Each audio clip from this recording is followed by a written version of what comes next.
आजकल देश में मुसलमानों के खिलाफ खुलेआम बहुत ही खतरनाक जहरीला वातावरण बनाने की पुरजोर मुहिम चल रही है। वैसे तो यह कोशिश जब से भाजपा सरकार सत्ता में आई है तभी से हो रही है।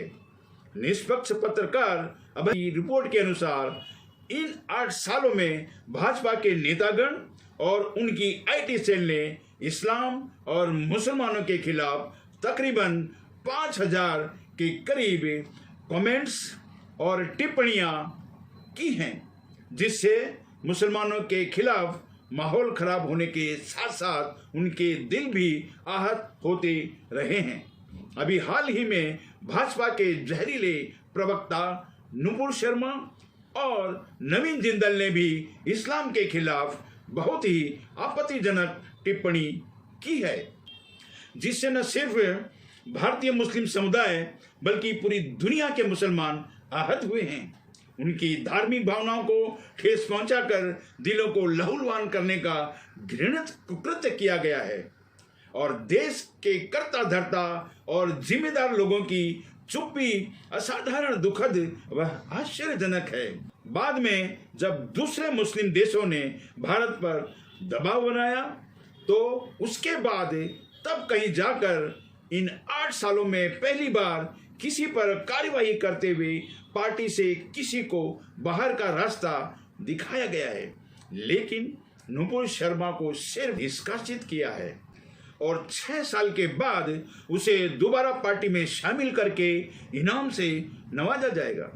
हो सकता है उसे राज्यसभा में भेज दिया जाए या कोई मंत्री पद दे दिया जाए और या फिर किसी स्टेट का मुख्यमंत्री बना दिया जाए।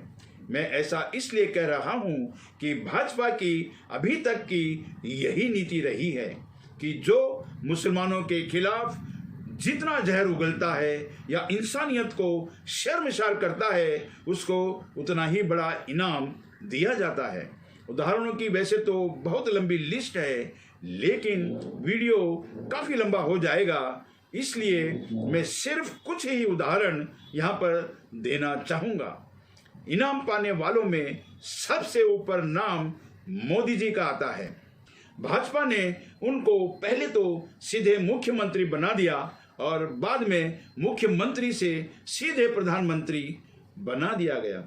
अमित शाह भी गुजरात के गृह मंत्री से देश के गृह मंत्री बना दिए गए।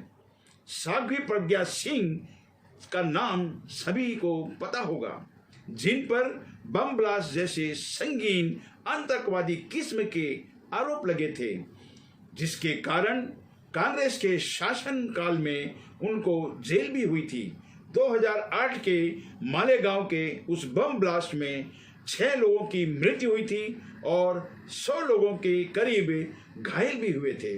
लेकिन 2019 में लोकसभा चुनाव के वक्त भाजपा ने उनके हेल्थ ग्राउंड पर जमानत करवाकर जेल से बाहर निकाला और कानून को धक्का बताते हुए भोपाल से इनाम के रूप में उनको टिकट देकर लोकसभा में भेज दिया।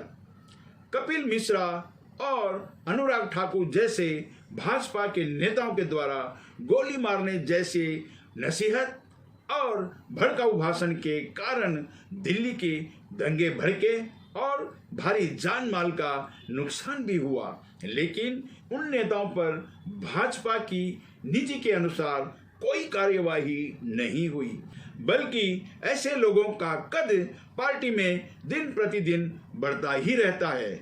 यूपी मुजफ्फरनगर दंगों में भारी जान माल का नुकसान हुआ था, लेकिन दंगों के आरोपी भाजपा के संगीत सोम समेत कुछ नेताओं को मंच पर बुलाकर दंगों में उनके द्वारा की गई घृणित कार्रवाई पर इनाम स्वरूप उनका सार्वजनिक रूप से स्वागत किया गया, जैसे कि उन्होंने कोई बहुत ही अच्छा काम किया है।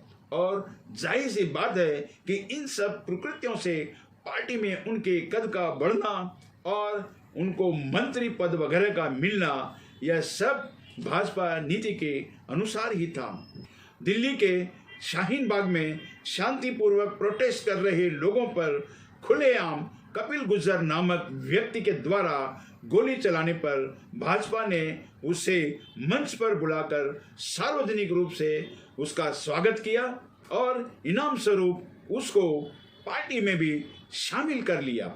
भाजपा नेताओं के अलावा दूसरे ऐसे लोग भी, मसलन गोदी मीडिया के चाटुकार पत्रकार अर्नब गोस्वामी या अमन चोपड़ा हो या किसी भी महकमे के सरकारी अफसर, जो कोई भी भाजपा के प्रोपेगेंडा को आगे बढ़ाएगा और उसकी नीतियों में साथ देगा, चाहे वह नीति सच है या झूठ, सही है या गलत, ऐसे साथ देने वालों को भाजपा पूरा प्रोटेक्शन देती है।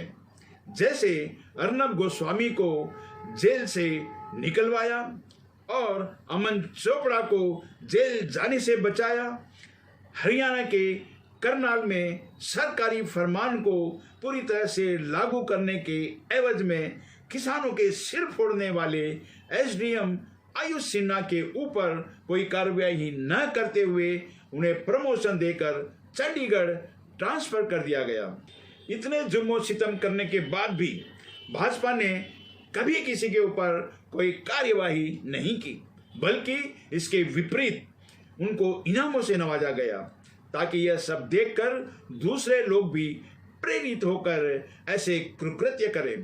तभी तो पार्टी में अपना कद बढ़ाने के लिए गाजियाबाद की स्थानीय नेता सुनीता दयाल ने नुपुर शर्मा प्रकरण से प्रेरणा लेकर केंद्रीय मंत्री वीके सिंह की उपस्थिति में एक बहुत ही निंदनीय बयान जारी किया, जिसमें वे कहती हैं कि हिंदू धर्म पर अभद्र बोलने वालों की गर्दन उड़ा दी जाए, क्योंकि इससे हिंदू धर्म के लोग आहत होते हैं।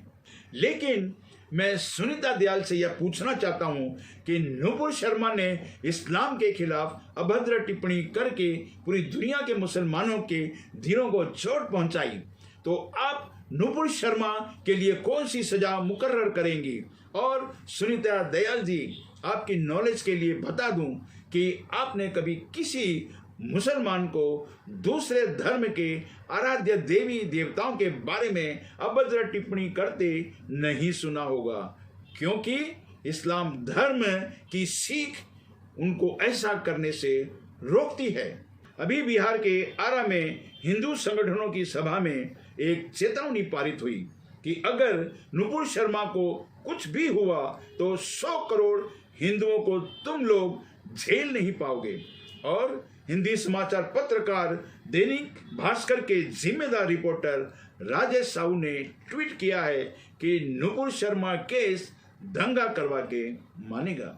यह सारी क्रोनोलॉजी हमें किसी अनहोनी की तरफ इशारा करती है।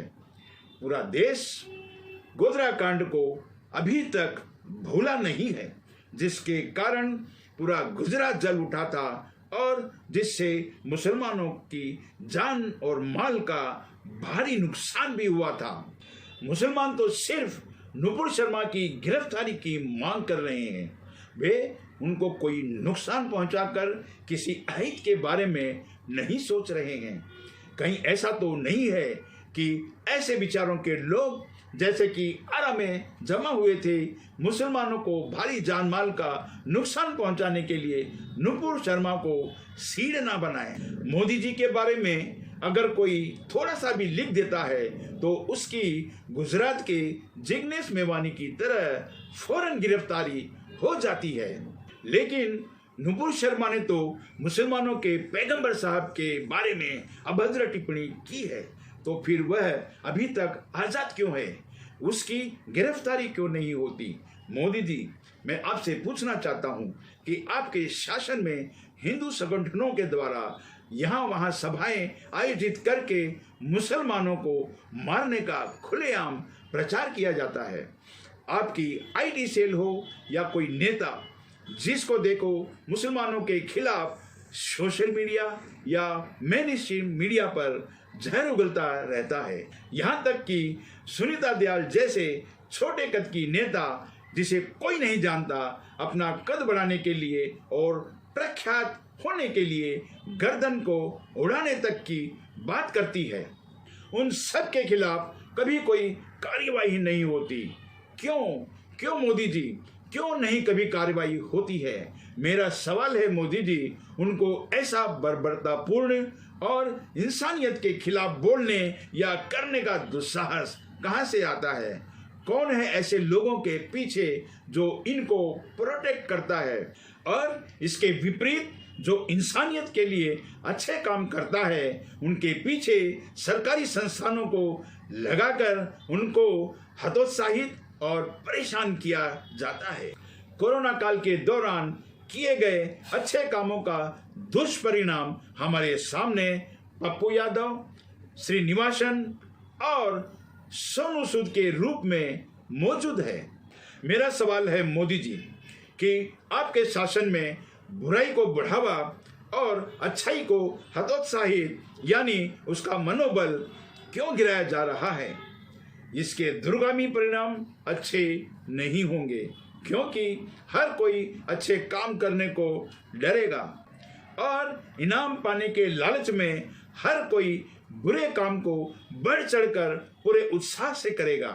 इसलिए मेरी आपसे गुजारिश है कि भाजपा की नीति को देश हित में बदलने की जरूरत है।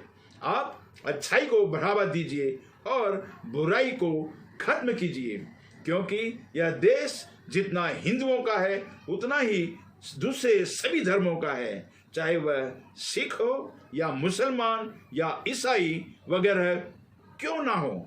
मोदी जी, सभी धर्मों के लोग भारतीय हैं और देश की आज़ादी और तरक्की में सभी धर्मों के लोगों ने बढ़ चढ़कर हिस्सा लिया और कुर्बानियां दी हुई हैं। मोदी जी, इस वक्त आप देश के प्रधानमंत्री हैं और आपकी पार्टी भाजपा की पूरे देश में अच्छी पकड़ है और ऐसा अनुमान है कि आगामी 2024 के चुनाव में भी आप निर्विरोध जीत जाएंगे, क्योंकि वैसे भी विपक्ष को आपने लगभग खत्म कर दिया है और आप जो भी कानून बनाते हैं वे सारे निर्विरोध पास हो जाते हैं।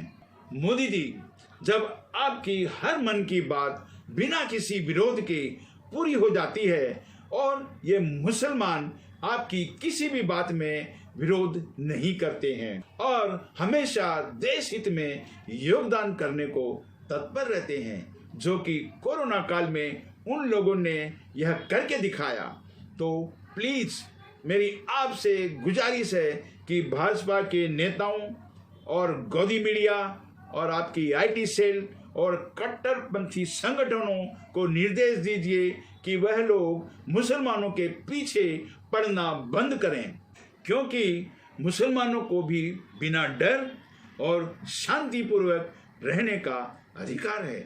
मुझे पूरी आशा है कि आप मेरे इस सुझाव पर गौर करेंगे। इसी के साथ मैं आप लोगों से विदा लेता हूं। जो लोग मेरे चैनल पर नए हैं प्लीज सब्सक्राइब कर लें और बेल आइकन के बटन को भी दबा लें, ताकि नए वीडियोज की नोटिफिकेशन आप लोगों को मिलती रहे। अगर किसी को मेरा यह वीडियो पसंद आया है तो प्लीज़ लाइक, कमेंट और शेयर करना ना भूलें। जय हिंद।